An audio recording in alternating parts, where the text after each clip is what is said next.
Rescued is a podcast of conversations with rescuers and those who've been rescued. It's about the lessons we learn about ourselves, the places we go and why, without judgment or shame, to help us have better adventures, manage risk and deal with the unexpected. The things we love to do in nature can lead us to explore and discover places not just close to home, but all around the world. These activities like bushwalking, climbing or canyoning give us opportunities to step outside the typical tourist or visitor experience, not only opening our eyes to cultures different to our own, but on a deeper level, the chance to connect with the local outdoor community through our shared love of wild places. In this special double episode of Rescued, we hear from three friends, all highly skilled and experienced canyoners, as they find themselves in the embrace of Taiwan's small and dedicated canyoning and rescue community after a life-threatening fall during a multi-day expedition.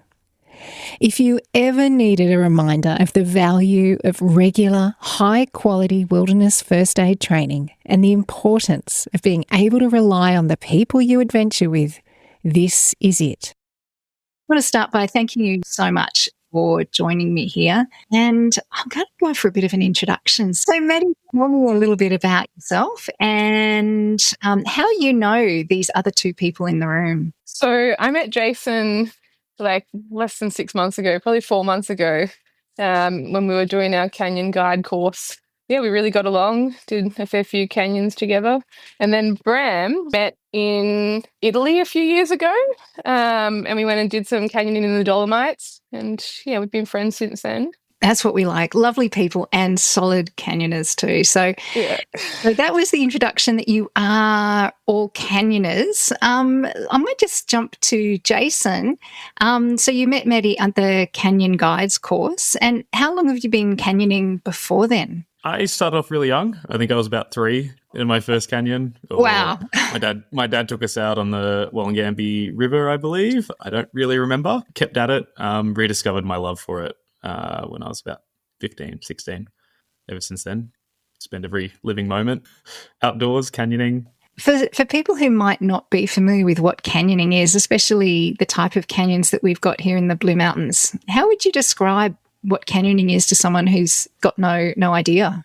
At least in Australia, I like to think of it as extreme bushwalking. Extreme bushwalking.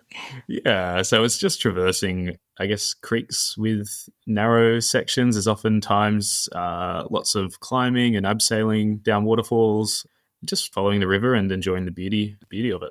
Yeah, the beauty is certainly something. So I might ask Maddie, and I'll come to the third person in a second. But Maddie, speaking of the beauty of canyons, what can you say about some of the things that you'd typically expect to see in a canyon? My favorite type of canyons are really nice, narrow slots. So ones that have really tall walls, 50 to 100 meters, and they're nice and narrow, less than, 20 meters wide and have lots of water in them. I really enjoy like European canyons, like in the Dolomites for their beauty, and New Zealand for the beauty and the white water. And in Switzerland, they have some really nice canyons that aren't that beautiful, but are really fun with lots of slides and really good jumps. So that's the kind of canyoning I love. So the third person in the room, Bram, do you want to tell me a bit about your canyoning background? So canyoning here in Europe is completely different than Australia, I think. It's less of a bushwalk and more of fun in water and actually enjoying the canyon itself. I really like high water and nice jumps and slides and all those kind of things. What Maddie said, that Switzerland has to offer, or the Dolomites, or that's my canyoning background. So when I came to Australia and did some canyons, it was completely different. Still really fun and more beautiful. I don't know. Some parts might be more beautiful, but the dryness really got to me. Like I was hot. It was summer, 38 degrees, and I was just sweating everywhere. I was wishing. Too much walking too. Yeah, too much walking. Like in Italy, especially where I work, most places you just drive up with your car, you walk 5 minutes, you go in the canyon, and when you arrive at the bottom, there is your second car, and it's done. You go to the bar, you drink a beer, you eat a pizza. That sounds very different, very different experience. Now, Bram, we can't help but notice you have an accent. So do you want to tell us where you are today and where you're from? Yes, I'm in the Netherlands. That's the country that I'm from. I'm with my parents at my parents' house now because of the injury, recovering. What do you do in terms of what draws you to the outdoors? What do you spend a lot of time in the outdoors? I think a fair bit. It depends on what area I am in the world, of course. And when I'm here in the Netherlands, there's not much. There's no mountains. We have the flattest country of the world. So, yeah, here there's not much mountain stuff. Of course, there's some places with some woods and some forest, but it's not the same. So I don't spend much time in the outdoors here in the Netherlands. I started being more in the outdoors when I was 18, 19, and I started working in Belgium as a guide in the Ardennes, starting to do everything: kayaking, mountain biking, climbing. And some colleagues there were canyoning guides. So they took me on a trip once, and it was quite an extreme trip. There was like a lot of big storms, and it was in the Jura in France. And they had to use all the techniques that they knew as canyoning guides. And I was like, wow, this is amazing. One time I was stuck underwater in my first canyon ever for like 30 seconds. And that's quite some time, especially in your first canyon. So I was like, this is amazing. I want to know more of this. I like this adrenaline. So that's how I started with exploring more canyons and learning more techniques. And now I'm a guide in Italy normally, or in different places. I've guided in New Zealand as well, for example. Yeah, that's my background. That's how I started, and that's what I still love the most. I really like high water and white water and difficult places where you are a little bit scared, but you have to push through to get to the end. In terms of what you like about that, you said when you're a little bit scared, what happens in your mind when you're in those high water situations? That's a good question. I think you actually get a little bit sharper, like way sharper. You see everything happening around you, and you read the water. And when it's high and when it's difficult, and your nerves are there. Of course, if you're really scared, that's too much. Like if you're really scared, no one is sharp, I think. But if you become a little bit nervous or sharp, or like you're like, okay, this is serious, we have to watch out now. And yeah, you see more, you connect everything, you find the right line, and you try to get it, of course, in the most safest way. What about you, Jason? How do you feel in terms of in those situations? Does that experience of Bram's ring true to you as well? Like when the stakes are high, where do you go in your head? I definitely agree. I enjoy problem solving. Yeah, right. And seeing the problem in front of me, you look at it at every angle, and you figure out how to approach it. So yeah, I definitely agree with that feeling of becoming sharp and seeing everything around you and figuring out how to move past it. Touching back on something Bram said about, you looked from that first experience in a canyon, you looked at the guides and they were using all of the tools in their toolkit, all the things that they knew to do to problem solve that situation. How do you go about getting that knowledge and those skills to understand and to read, to be sharp in those situations? How do you do that, Jason? In my experience, I was self-taught for a lot of it, and then I trained to be a guide. So I completed my Cert 3 outdoor leadership year, and I gained a lot of skills through there. So learning how to not only manage yourself in a canyon, but manage others, and having all those tools of people management and rope skills and everything to move a group past a problem. And in addition to that, I just spend so much time researching and playing and practicing. I have a set of anchors set up at my house. So if I think about it, I come up with these problems of what happens if I have this issue and I only have this set of gear, and I make do, and I figure it out. Yeah, right.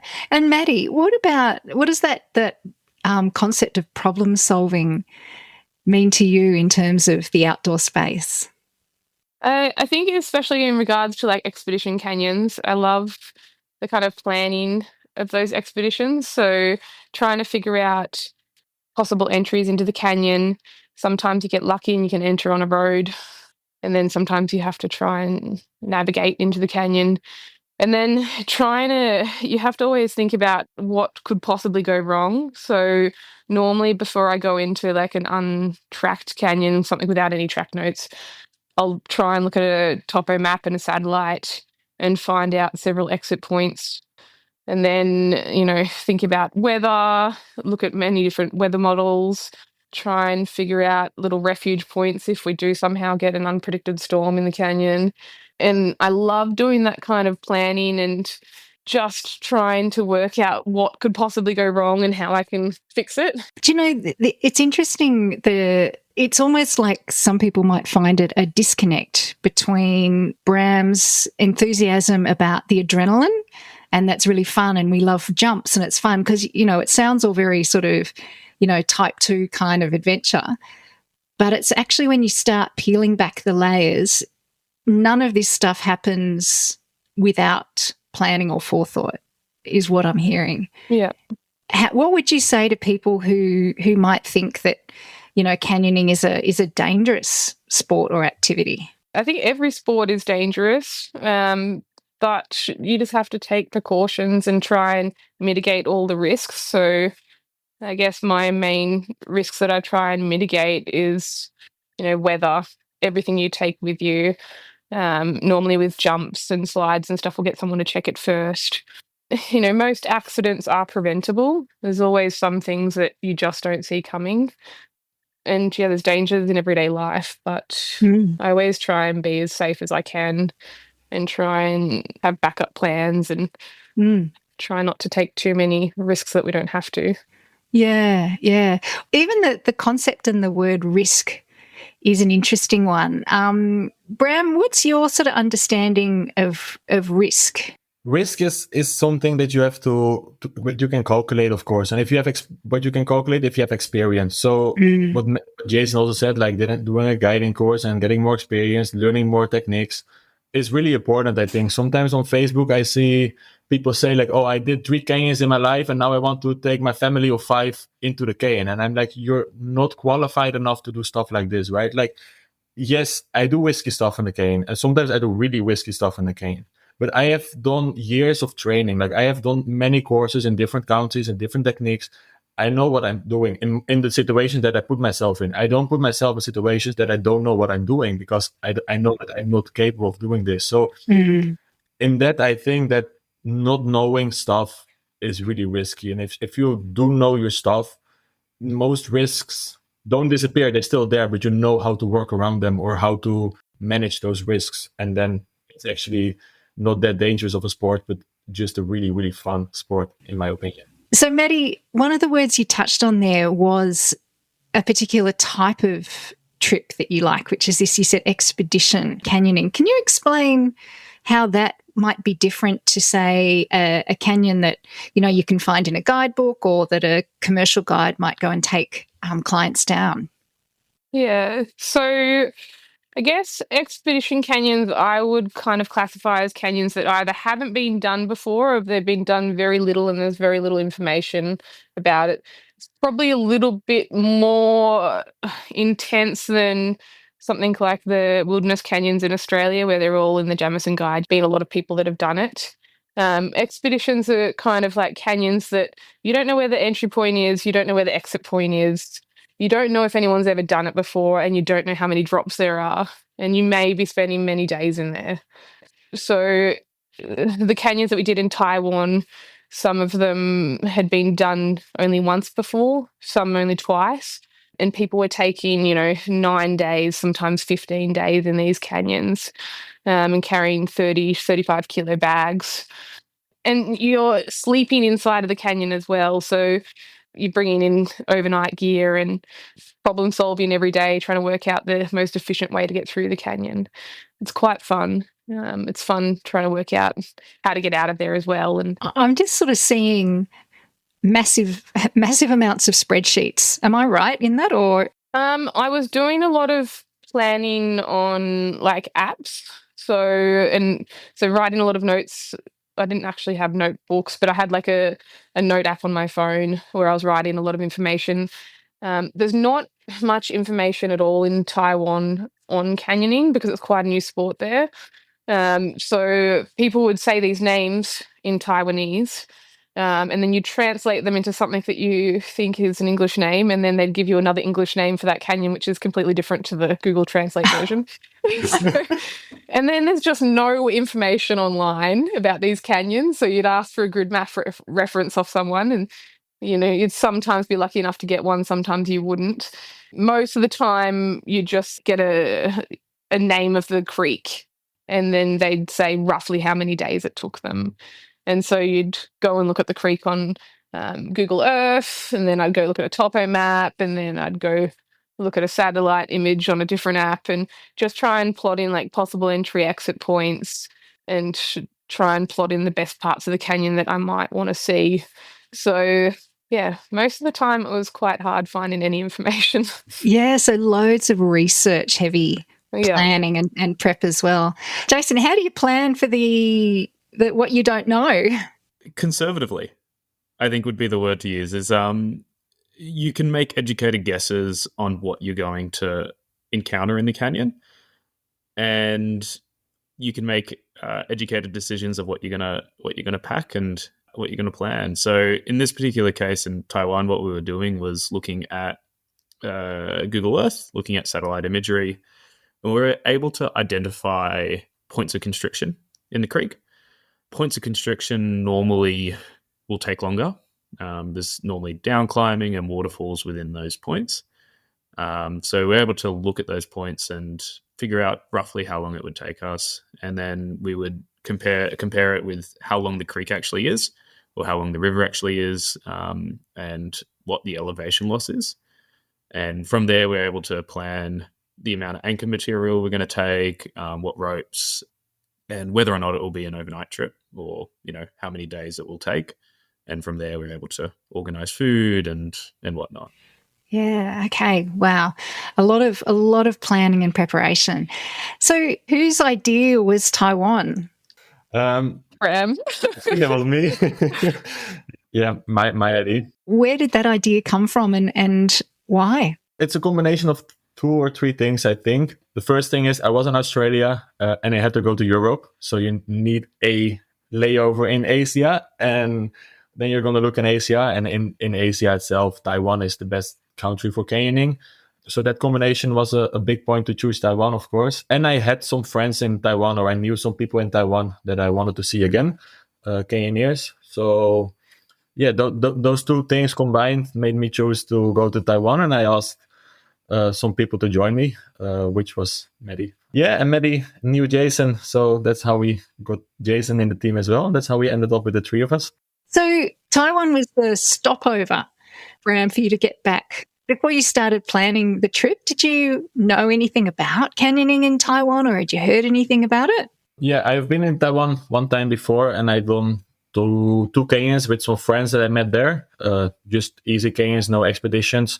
So I knew there was a lot of canyons, and I met some other Taiwanese canyoneers in New Zealand. So with all those things connected, I think I had like 5 or 6 contacts in Taiwan. And as Maddie said before, there's no information online or in any books about Taiwan. So connection is what you need.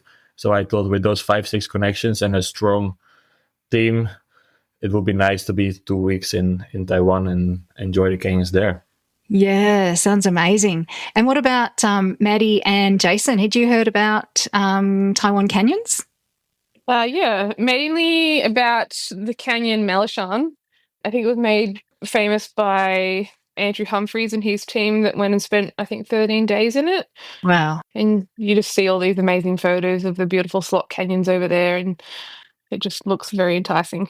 Tell me about the rock in Taiwan. It kind of looked a little bit like volcanic type rock. In some areas it was really solid, and then in other areas it was a bit loose and tossy, and unfortunately some of those areas ended up being like the lips of abseils. But a lot of the areas were, because they were in deep canyons with high flow, the rock was bashed until it was really solid, so that was quite nice. Yeah, right. One of the canyons that we did was really interesting, and it was this conglomerate rock. really interesting. We passed through some limestone outcrops to get to it, and then inside the canyon there were some cave-like features. It was bizarre. Wow. So it seems like a pretty diverse landscape to be moving through. Yeah, exactly. Right. So how long was the trip planned to be then? So you fly out of Australia and you're aiming for, was it a couple of weeks in Taiwan? 2 weeks was the planning to be in 2 weeks, I think. Yeah, it was the planning to be there with the three of us. For one of us, it became a little bit longer than 2 weeks, but And so 2 weeks in Taiwan. And how many canyons had you planned to do while you were there? Or was there one specific one that you just wanted to really head into and, give it a red hot go? I think we went over there expecting to be washed out of all the really constricted canyons because it was the start of typhoon season. So we were just going to do really open canyons. But we ended up having I would say probably one of the driest seasons they had there. There was no water anywhere. Wow. Pretty much no rain. Every now and again you'd get one small storm, but typically at that time of year you'd see a lot of storms. So we were really lucky in that regard that there wasn't any storms at that time of year and the water levels were so low. So we were able to do slightly more constricted canyons. The plan kind of changed when we got there. Yeah. And what about any other sort of research you were able to do, or even chatting with some of your friends from there, Bram? Was the reality of what you found when you actually got into these canyons very different from what you had expected? the information was bits and pieces. So it was we had to connect everything ourselves. So of course we had to drive through all the island and then talk to everyone on the go, and try to get as much information as possible. So it was just making new connections as well. Like I came there with maybe 4 or 5 people that I knew. I think now we know the whole canyoning community there. Like everyone tries to connect everyone together. They say, oh, for this area, you need to talk with this guy. For this area, talk with this guy. Ask them for questions. So we just put all the bits and pieces together on the go and made solid plans for the canyons that we went into, I think. Yeah, so really tapping into that local knowledge. Yeah. Massive thanks for the support from the team at Paddy Palin, who since 1930 have been leaders in travel and outdoor adventure. In fact, did you know that Paddy himself, a member of the Sydney Bushwalkers Club, was a volunteer in the original search and rescue arm of the Federation of Bushwalking Clubs in New South Wales? Nice one, Paddy. Take me to the day that we're going to focus on now. So how did the day start and what did you set out to do? The day started amazing. I have done a lot of jumps, a lot of slides in everywhere, of course, because in Europe there's everywhere slides. So the day itself that it happened, we had just had an overnight in the canyon. So we slept the night before in the canyon and we woke up in the morning and we had our camp perfectly built up at this beautiful place where there was a beautiful jump slide. So jump slide, you just jump into the slide and you just slide out into the water, and it's amazing. So we actually woke up completely dry, of course, put on the wetsuit, and we take the jump slide into the pool. We are wet, and that's where the day started. And I couldn't have wished a better day to start like this. Like I love the jump slides. Yeah. What was the weather like? What was the temperature? It was good weather. It was a nice day. It was a beautiful day. Overnight was 10 degrees, and I think it was up to 20-ish, 22 or something during the day. It felt pretty warm. Nice. So what happened after that wonderful morning wake-up jump slide? Yeah, we continued the canyon. Beautiful. It was really nice part of canyoning. I think the upsell before the whole accident happened was a nice waterfall as well, like a 30-meter, really beautiful, really nice pool after it, and it was really nice. And then we got to the upsell. It was actually the second or maybe the third, but I think it was the second upsell of the day. Early morning, it was 9 in the morning when everything changed. And up until that point, I mean, it's sounding like it's just a dream trip so far, good weather, good people, good research and planning, good gear. You had everything with you needed. You were set up to be able to spend many days in the canyon if you had to. So tell me, what did you see at the top of this abseil? What were you looking down on? So I went up to the first abseil to that abseil. There was a small old bolt from the first and the only team that had been through that canyon before. It looked like an odd style expansion bolt, but it wasn't quite an expansion bolt. It was on one of those pin bolts where you bash a pin in the middle and it expands the metal in the end. And it had a bit of cordlet on it, so I replaced that cordlet because it was core short, and then tightened up the nut again. So what's cordlet? It's a small bit of rope. Okay, so you're at the top of the abseil and you've got this anchor that you can attach into, but yeah, you wanted to take some precautions and make sure that it was in the best way possible. Is that correct? Yeah, so I just checked the rock around that area and none of it really looked spectacular. That bolt was still there and it looked like the part of rock that it was in was relatively okay. And this is an expedition style anchor. So the cordelet is used in expeditions just to be lightweight instead of using like a hanger and a mullion. So they use a little bit of rope that they pin down with a nut, and then they thread the ropes through that, or through a mullion attached to that little cordelet. So I replaced the cordelet, tightened up the nut, I put the rope through that, attached my abseiling device, and I leant really hard back on the bolt a few times in a safe area just to check that it would hold. I abseiled, I sat down and did a grovel start. And if you know anything about abseiling, a grovel start is where you just sit down and kind of smear your body down the wall. So it's like perfectly perpendicular to the bolt itself, trying to put as minimal force outwards on that bolt as I could. So I sat down and just started smearing down that abseil. It was probably about a 10 or so meter abseil. And it had a little ledge at the bottom of it and then a big deep pool after that ledge. So I was abseiling down that, just smearing my whole body all the way down into the water.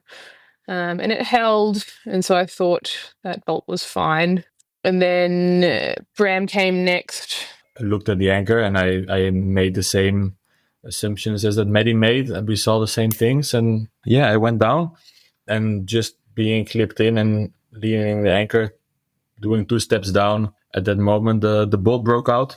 And of course, it all goes so quick. Like at the moment that you start falling, you don't know that you are falling until the moment that you hit the ground. Like it's a split second. It's you don't have time. I always told by myself, at the moment that you fall, you have time to scream. You have time to position your body in the right position, or like, oh, I'm falling, I can turn to the side or whatever. But there's no time. Like at the moment that you go, you already hit the ground before you actually can think one thing. So yeah, I hit the rock from 6, maybe 7 meters, and I fell from the rock into the water.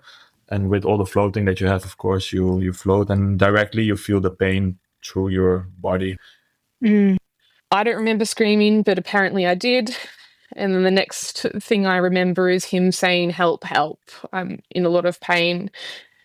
So I dived into the water, and I found him kind of floating in the whole rope with his backpack underneath him. So his wetsuit and backpack were keeping him afloat.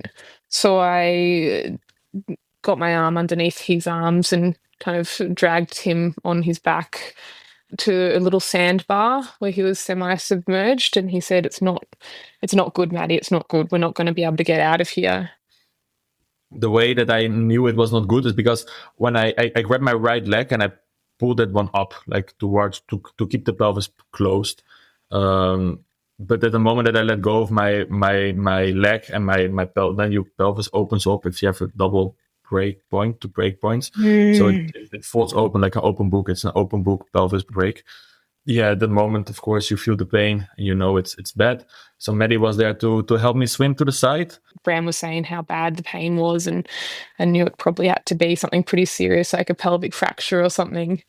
And that's when I knew that it's probably time to just call for help. So I went and put the beacon somewhere in the middle of an opening in the canyon, about 50 to 100 meters downstream, whilst Bram was just sitting on a shallow sandbar. And then I came back for Bram, checked that he was still okay. Jason came to the top of the abseil and he said, "How am I going to get down?" And I just said, "Throw your rope down." and I will pass you the drill back up. Jason, you were still up on the top of the abseil. So what was your perspective? What were you witnessing? What were you seeing and hearing? So I was still packing the rope from the previous abseil. So I was at the top and I was probably about 20 meters away from them, but they were out of view. And what I remember hearing was Maddie scream. I thought, okay, something's happened. Half a second after Maddie screamed, I heard Bram, a horrendous scream. Wow. And I was like, oh, something is really wrong. I hadn't heard Bram scream like that. But I sort of ran over and I was at the top of this abseil and I look over and I see Bram floating on his back with this bundle of rope around him, floating around him. I remember sort of looking over and trying to figure out what had happened. What was racing through my mind was, did he mess up a jump or what the case was? I didn't know. All I could see was he was floating and in quite a lot of pain. And I had to sit up there and watch while Maddie performed the water rescue. And, Maddie towed him the 10, 20 meters to this sort of intermediate sandbar and then run over and pull the PLB and do all the, these important things. And I just sat there and watched, waiting for the drill to come up so I could, descend and help. And eventually I did get the drill and it took me probably about 5 minutes to find a place for the bolt. The rock quality around there wasn't the best. So I eventually found a place for the bolt. I descended, and by the time I had sort of reached the others, we had the tarp out and we were ready to pull him onto the sand. So much going on. And I'm marveling, Maddie. It appears just a really methodical and clear set of things that needed to happen. It felt like all my years of experience canyoning and doing BSAR and all my training, all my guide training, all my first aid training just came together, and I just felt so calm and clear-headed. I just felt like exactly what I knew, what needed to be done in exact order. I don't know why, but everything was so clear in my head. It was weird. That people talk about muscle memory. Yeah. And you think of the number of times you do scenarios and role plays and you go through training. I guess it's because that's the response they're trying to get. Yeah, definitely. We stretchered you out of the water on the tarp, and I just remember stretching you and you were screaming, stop, leave me in the water. And I looked at Jason's face and his face was horrified that we were doing this to Bram. And I said to Jason, don't stop. We must keep going. He's going to freeze to death. And Jason's like, we're horrible people. But I just knew that we had to keep going. So we dragged him out of the water once he had his pelvic splint on. And then I taped his feet together as well, which is another important thing with open book pelvic fractures, just to keep those feet rotated inwards. Yeah. The moment that they carried me out of the pool together, when the pressure of the water goes off, because the water presses everything together, helps against the pain, of course. At the moment that they pulled me out of the water, I think I had the worst pain that I had in my life. And they saw it. My face was gray or white. I was not there. I wanted to puke. I wanted to pass out actually from the pain, because when they pulled me up from the front and the back to get me out of the water, which wasn't necessary, because in the water you get hypothermia 100%. In that moment, I wanted to kill them both. I had so much pain.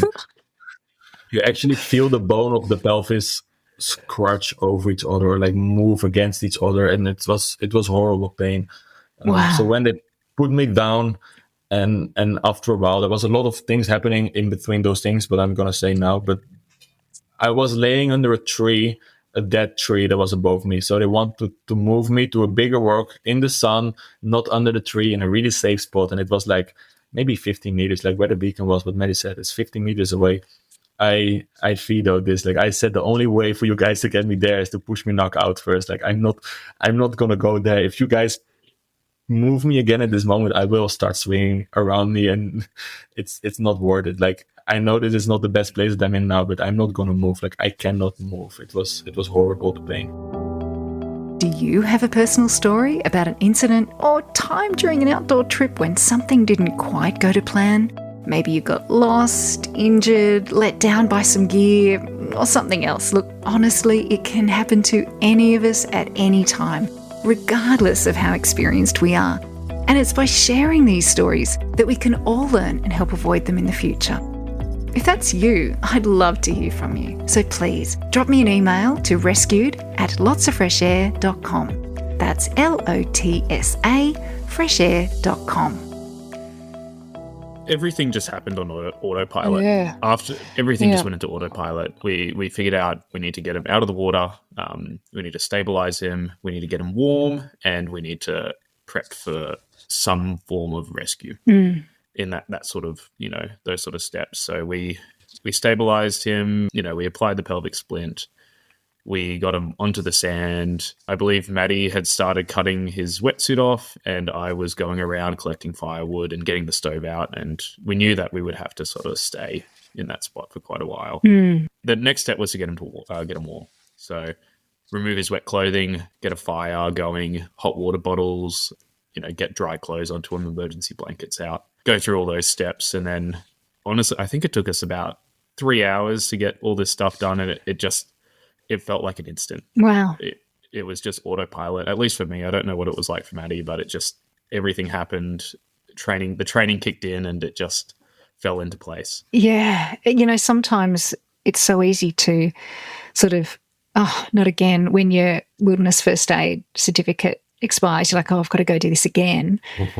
But it just shows that the number of times you do it's really a valuable thing.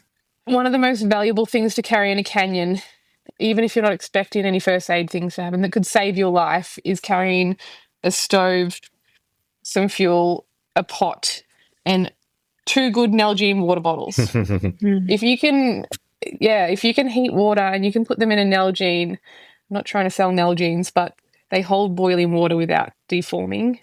And you can use them as hot water bottles and stop you from getting hypothermic. And I think it's probably one thing that really saved Bram from getting hypothermic and dying. Wow. Okay. So there's a long way to go in this journey. So Bram, the 3 or 4 hours that Jason and Maddie were doing tasks as they appeared and as they came up, what was happening for you at that time? What was going through your mind and your body? I was laying on my little rock, minding my own business. No, but yeah, I was laying on the rock, and of course I couldn't help with anything. I was in a lot of pain. In the beginning, I had adrenaline as well going on for myself, of course. So the pain was there, and especially when they moved me. But when I was laying down, actually, I had some moments of feeling kind of okay, especially also because of all my stuff being pushed together with the things, the brace. So they were doing their things, and I was really happy that they knew what they were doing, making plans, talking good together. There was really good communication around me. Everyone knew their jobs. Did you feel included in the communication that they were having, or were they sort of whispering quietly? Yeah, no, we were still a team, I think. Of course, they had the overview. They could stand actually and look around us, what was happening around us, where are we. Every time when there was communication, it was when they were around my body, at least for as far as I know. Like I was the center of the problem, so the communication was around me. Everyone was working their own thing, but I knew what was happening, and I was really happy with the plans that they made. Of course, after everything was set up and I was cut open and released from my wet clothes, and there was fire going on, they made a plan of climbing out of the area as well to look for a place with cell phone reception. Everything went smooth, I think, so far. Yeah, about I think until the night set, until 7 p.m. I think we haven't made any mistakes in the full 24 hours, but until 7 p.m. there were no mistakes made by anyone, I think.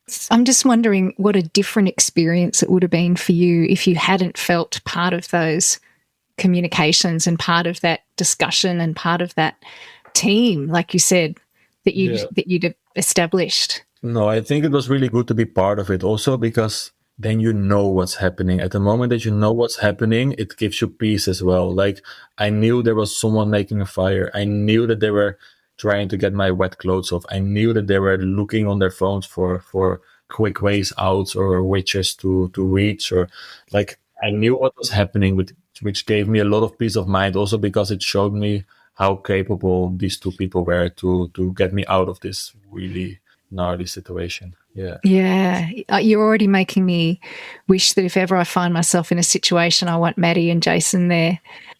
You want them. You want them. It's always good to have a veterinary doctor on your team. Yes. So this is where your background comes out. So, Maddie, I'm going to ask you, because you've mentioned a few times there a pelvic splint. Yeah. Can you explain for us what that is and why it's important and how you actually do one when you believe that there's a broken pelvis? Yeah. So fractured pelvises, sometimes they'll get like an open book pelvis where the pubic symphysis, which is like the lower front part of your pelvis, breaks open, and normally it'll have a corresponding fracture at the back of your pelvis. So it can open like a book. So if you imagine the front part barn dooring open, that can cause a lot of hemorrhage and they can bleed to death. So a lot of people die before they get to hospital if you can't stabilize that pelvis. The most important thing to do is firstly probably get first aid training so you know how to put one on properly, but I'm going to describe how to do it anyway. Yeah. If you put the pelvic splint on too high, it can open up the pelvis, so you must put it on a little bit lower than you think you should. It's worth getting training for that. And you have to do it up relatively tight. And what I used was a space blanket. I folded it maybe so it was about 12 centimeters wide, wrapped it around the widest part of his hips, which is actually where the thigh bone kind of goes into the pelvis. And I tied that in a knot. I put a carabiner through that space blanket and then twisted that carabiner continuously until it was really taut. And that put enough pressure on his pelvis to hold everything together so that it hopefully would stop the hemorrhage and stop him from bleeding too much internally.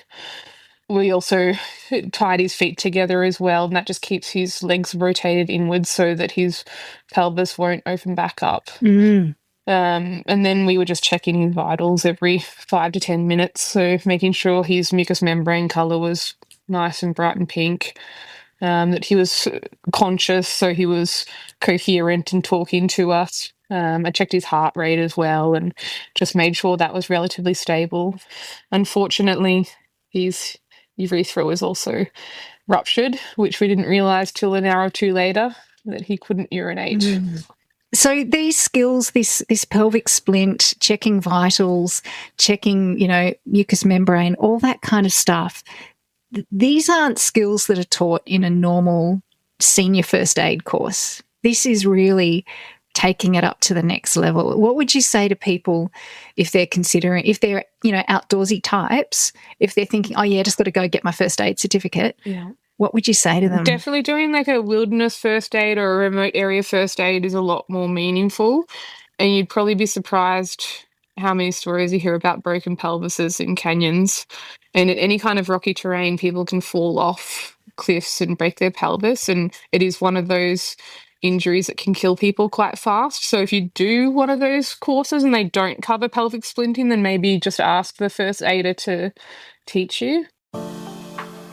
Hey folks, it's Caro here.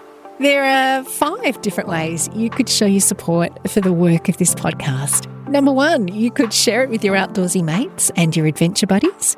2, you could give it a rating on your platform of choice. Your comments about the learnings from each episode are so good. 3, you could visit my sponsor, Paddy Pallen's site, for that bit of gear you've been meaning to update. Number 4, you could buy my book, How to Navigate. Yes, the link is in the show notes. Or 5, you could even leave a donation towards the costs of the podcast over at Ko-fi. That's kind of like coffee.com, but Ko-fi. Yeah. Anyway, there's a link to that in the show notes too. So thanks, everyone. I really appreciate your support. Now, back to the story. So you said you'd set the beacon off as one of the first things that you'd done. And you've been busy doing all of these work. Bram's just lying back on his rock, hugging his water bottle. enjoying the fire. But you start saying, 7 p.m. was something that I heard you mention there. That sounds like a long time after. So what's happening during the day? What are you hearing? Is rescue coming? What happens? Yeah, so at about 12 o'clock, we had sort of finished the initial first aid. We had gotten him to a point where he was stable, he was warm, we had enough firewood, and we had enough supplies around him to get him through the night. And we needed to figure out how we could raise help. We were unsure if the PLB had been received. They're a one-way communication device, so all we knew was that we had sent a signal out. We didn't know if it had been received. So you had Maddie's PLB, and like you say, one way and no way of knowing that the message has been received. Yeah. So at this point, everything is stable. Maddie and I come up with a game plan that I was going to attempt to walk out this adjacent spur. So we had marked the spur in our planning as a potential exit. So as our number one exit, on the walk in, we were able to get a good look at it, and we decided it wasn't going to be passable. It looked very cliffy, very steep, and just wasn't a viable option. But that's the point we were at. So I packed a small bag with some water, some food, and my mobile phone, and I attempted to walk out, but realized that it was too risky and I didn't want to become the casualty myself. Yeah. Which is something we discussed before I left is, number one is make sure I stay safe at all times. So good. After sort of discovering that I was cliffed out and there wasn't any way to continue up this spur, I descended back down to regroup with Maddie and Bram and come up with a separate game plan. What time of day where are we at now? And I started walking up at 11 a.m. And I came back at 2 o'clock. So you're back down at the river. You're with Bram and Maddie. Where do you decide to go from there in terms of, the group deciding what are your next options? We realized that to raise help, we needed to get out of the canyon. We looked, obviously the spur wasn't the viable option, and we looked at the map and the next available exit point or potential exit point was about 6 kilometers downstream. Wow. And 6 kilometers in a canyon is a long way. That's a really long way. Between us, we decided that Maddie would take the canyon equipment, so a rope, anchor material, drill, and other canyoning supplies, and push on for the next exit. Maddie and I sort of walked off to the next drop, which was only 100 meters downstream or so. Walked down to the next drop to scope it out and see what the terrain would be like. We had a look, and by the time we had reached the next abseil, it was 2:30. Sunset is, I think it was about 6:30.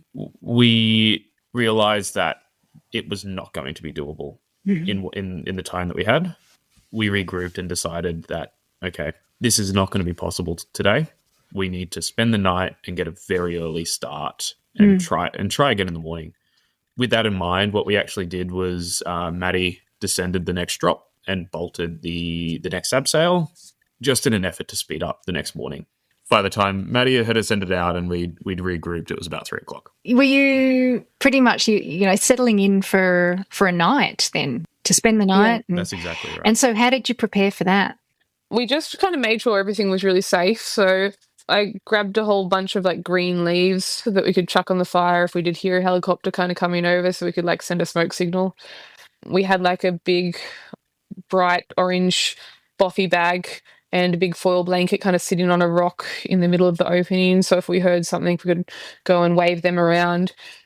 We tied up that dead tree that was sitting precariously above his head. It was just sitting on this little lip about 10 meters above his head, and there was probably about 5 centimeters holding onto the lip. And I thought, if that helicopter comes over, and that wind is definitely going to blow that off the cliff. So I got Jason to tie that back to a tree up above. And aside from that, we just collected a lot of firewood, just kept making sure Bram's vitals were stable, making sure he had hot water bottles at all times, making sure he had food and water and pain relief. Pain relief. Bram, can I throw to you for that? Yeah. It was the pills were nice, but there were not many pills, so we also knew that we had to be careful with them and not just throw them all in my mouth, which I really wanted to. We had ibuprofen and paracetamol. And that's it. Yeah, That is it. that's it. Yeah. To be fair, the moment that they were gone together downstream the canyon, I was kind of scared. Not the first 10 minutes, not the first 20 minutes, but for my feeling, because I was alone on the rock, I was a little bit scared, but then they came back and I was happy again. And I think that was the moment that I really needed to pee, or maybe just before they left. But yeah, I really needed to pee, and I was laying on the rock and I couldn't move. The bottles that Maddie had were... Nalgene. Yeah, the Nalgene was going to be... One of them was going to be a potty for a while. So they cut me open completely, and I tried to pee, and that is when we actually found out that I couldn't pee anymore as well, because the urethra was broken. So you had the urge that you really wanted to pee, but you couldn't. Yeah, my bladder filled up normally, of course. So you get the feeling of needing to pee, but then at the moment that you want to release yourself, there's no way of releasing yourself. There's just a blockage somewhere. So yeah, there's no release of nothing. And we tried it a couple of times. We thought, oh, maybe if we wait 2 hours and you need to pee even more, maybe you can pee then. But yeah, there was no peeing possible for this whole time being. There's so much more to this story. It's not a straightforward pack and send case of helicopter, paramedics and hospital. Their reliance on each other, their skills and a solid sense of humour is put to the test in part 2 when one of them is removed from the picture and it's not Bram. If you've enjoyed this powerful story, or one of the many others from my super generous guests, you can help more people connect and hear these valuable lessons simply by leaving a 5-star review. And why not even click that little share button on your podcast app and help your outdoorsy mates find it too. The Rescued podcast is produced on the unceded lands of the Gundungurra people of the Blue Mountains of New South Wales. I pay my respects to the elders past and present and acknowledge their enduring connection to and care for country. Special thanks to our sponsors, Paddy Palin. This has been a Lots of Fresh Air production.